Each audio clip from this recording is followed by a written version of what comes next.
Hi there, Mystery Baker here. Thanks for tuning in. This is just a quick preview of what I'll be uploading sometime today, and it's how to make some fondant figures. In this case, I've made 3 little girls having a pajama party. Aren't they adorable? And this is a very, very special tutorial. Very special, especially for my beginners. What's special about it, I hear you say? Well, first of all, they're generic. So this particular model, you could follow the tutorial and still make the model a boy. The faces I've made are very cute, but they're generic. So it could be a boy depending on what hair you put on.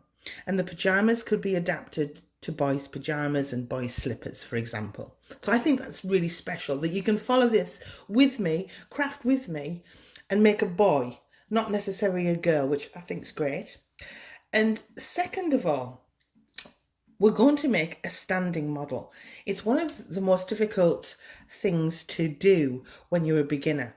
As you can see, this little girl here, she sat down. How adorable. And I've done her little feet with her little pinkies, little toes. And that's quite straightforward. I'll just pick her up. Don't know if you can see her 2 legs like this.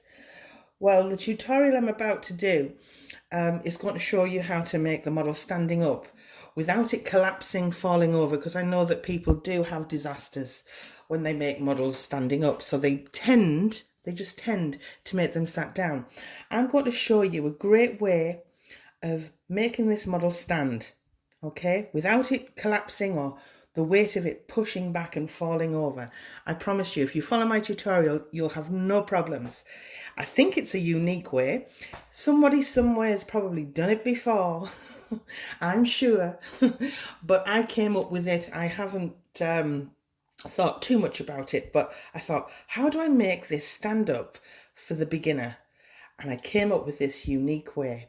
So my tutorials that are coming will be split into 2. The first will be how to make the body, okay, and the second will be how to make the head. So if you wanted to, you can skip part 1 and go over to part 2, or vice versa. You know, if you already know how to make a face, you might want to know how to make a simple standing figure out of gum paste or fondant. Well, thanks for your time. Hit like, subscribe and hit the bell so that you get notified when I do upload the tutorial on how to make a gum paste fondant figure. It'll be uploaded, I would think, this evening UK time, because I have to go out today. Thanks for your time. Speak to you soon. Bye.